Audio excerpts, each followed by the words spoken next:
ایسے دیکھے کہ جن کے سامنے ہانڈیوں میں گوشت پڑا ہوا تھا، 2 ہانڈیوں میں 2 طرح کا گوشت پڑا ہوا تھا، ایک میں پکا ہوا گوشت پڑا ہوا تھا، ایک میں سڑا ہوا گوشت پڑا ہوا تھا، سامنے موجود ہے، لیکن وہ لوگ ایسے تھے کہ وہ پکا ہوا گوشت نہیں کھاتے تھے، وہ چھوڑ دیتے تھے اور اس کے بدلے میں سڑا ہوا گوشت کھاتے تھے۔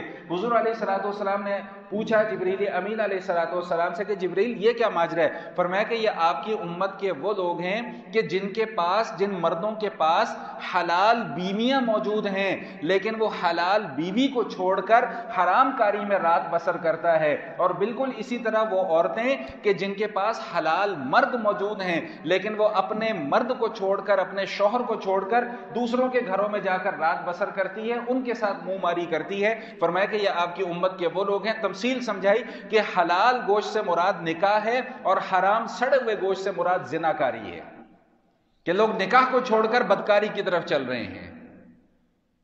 قرآن نے اس کے حوالے سے بڑی واضح تعلیمات بیان فرما دی ہیں۔ فرمایا کہ والذین هم لفروجہم حافظون۔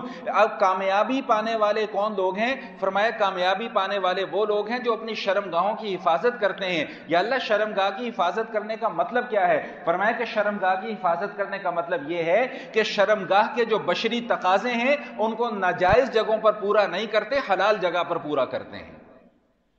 بھائی اللہ نے انسان کی تخلیق کی ہے، اور انسان کی تخلیق کرنے کے بعد انسان کے اندر کچھ بشری تقاضے رکھے ہیں جن میں ایک جنسی تقاضا بھی ہے، پھر اس جنسی تسکین کے لیے اللہ تعالیٰ نے نکاح کا راستہ رکھا ہے، باقی سارے کے راستے اللہ تعالیٰ نے بند کر دیے۔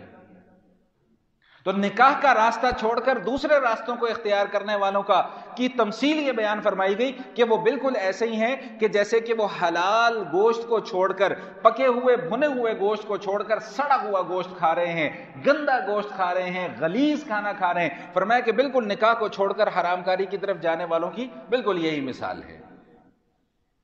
اس حوالے سے باتیں اور بھی بہت ساری کرنے کی ہیں، لیکن میں چونکہ عرض کیا کہ میں بات کو مختصر کرنا چاہ رہا ہوں، صرف اتنی بات ضرور عرض کروں گا جو ہمیشہ میں ایسے موقع پر عرض کیا کرتا ہوں کہ ہم نے نکاح کو اتنا مشکل بنا دیا ہے، اتنا مشکل بنا دیا ہے۔ ابھی کچھ دن پہلے ایک شادی میں جانے کا اتفاق ہوا، تو وہ ایز یوزل وہ ڈی جے کے بغیر تو ہمارا نکاح ہی نہیں نہ ہوتا جی، ہماری شادی تو شادی نہیں تصور کی جاتی۔ اب وہ جو میزبان تھے وہ خود ماشاءاللہ دیندار، میں جب وہاں پہ گیا وہ مفتی صاحب، مولانا صاحب، اور ساتھ ہی گلے لگاتے ہی مجھے معذرت کرنے لگے کہ جی میں مجبور ہوں، میں تو ابھی اندر آیا ہوں، مہمان آئے ہیں، تو اب ہمارے بچے نہیں مانتے، ہم کیا کریں۔ میں پھر بھی قصوروار خود کو گردانتا ہوں۔ کیوں؟ اس لیے کہ ہم نے بچوں کو یہ بتلایا ہی نہیں کہ یہ کام غلط ہے۔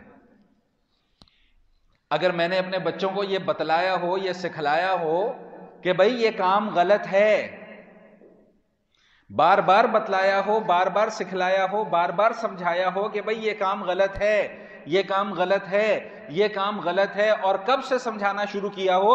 جب ان کی تربیت کرنے کی عمر ہو۔ دیکھیں 15-20 سال کا جب بچہ ہو جائے تب تربیت کرنے کی عمر نہیں ہوتی۔ بچے کی تربیت کی عمر وہی ہے جس دن سے وہ پیدا ہوا ہے، اسی دن سے اس کی تربیت کا آغاز ہو جاتا ہے۔ جب میں نے اپنے بچے کو اس کے بچپنے میں اس کے کچے ذہن کے اندر یہ باتیں بٹھائی ہی نہیں ہیں، اس وقت تو میں خود ہاتھ پکڑ کے لے کے جاتا تھا، ٹی وی ڈرامے دکھاتا تھا، خود کارٹون دکھاتا تھا، اب اس میں میوزک بھی چل رہے ہیں، گانے بھی چل رہے ہیں، سب کچھ چل رہا ہے، میں نے اس وقت تو اپنے بچوں کو بتایا ہی نہیں کہ بیٹا یہ چیزیں غلط ہیں۔ تو اب جب بچہ 20-25 سال کا ہو جائے گا تو میں کیسے اسے سمجھاؤں؟ کل میرے ایک شاگرد کا فون آیا، وہ گاڑی میں تھا، اس نے کہا جی میں نے سپیکر آن کیا ہوا ہے تو میرے باس کی بیگم میرے ساتھ بیٹھی ہوئی ہیں، تو وہ مجھ سے پوچھ رہی ہیں کہ جی کوئی ایسی دعا بتلا دیں کہ بچے نیک ہو جائیں۔ اور میں نے کہا بھائی بچے دعاؤں سے نیک نہیں ہوتے، بچے اچھی تربیت دینے سے نیک ہوتے ہیں۔ سارا دن آپ بچے کو موبائل ہاتھ میں پکڑا دو، انٹرنیٹ پکڑا دو، ٹی وی پکڑا دو، وی سی آر پکڑا دو، کیبل پکڑا دو، رات کو بیٹھ کر دونوں اماں ابا مصلے پہ بیٹھ کے دعائیں مانگتے رہو کہ اللہ میرا بچہ نیک ہو جائے، میرا بچہ نیک ہو جائے۔ ایسے بچے نیک نہیں ہوتے جب تک کہ آپ ان کی تربیت نہیں کریں گے۔ ربی جعلنی مقیم الصلاۃ ومن ذریتی ربنا وتقبل دعا، یا اللہ بچوں کو نمازی بنا دے، بچوں کو نمازی بنا دے۔ ساری رات مانگتے رہو دعائیں، بچے نمازی نہیں بنیں گے جب تک کہ نماز پڑھنا سکھلائیں گے نہیں۔ تو بچے برائی کو اس وقت تک نہیں چھوڑیں گے جب تک کہ آپ برائی کا برائی ہونا ان کو بتلائیں گے نہیں، ان کو سمجھائیں گے نہیں۔ تو تو بہرحال بات کیا چل رہی تھی کہ حضور علیہ الصلوۃ والسلام کو کیا دکھلایا گیا کہ ایک طرف بھنا ہوا گوشت، ایک طرف سڑا ہوا گوشت، بھنا ہوا گوشت چھوڑ کر سڑا ہوا گوشت کھانے والے پوچھنے پر بتلائے گا کہ یا رسول اللہ، آپ کی امت کے وہ لوگ ہیں جو حلال بیوی کو چھوڑ کر حرام عورتوں سے جا کر منہ ماری کیا کرتے تھے، ان کا انجام یہ ہے۔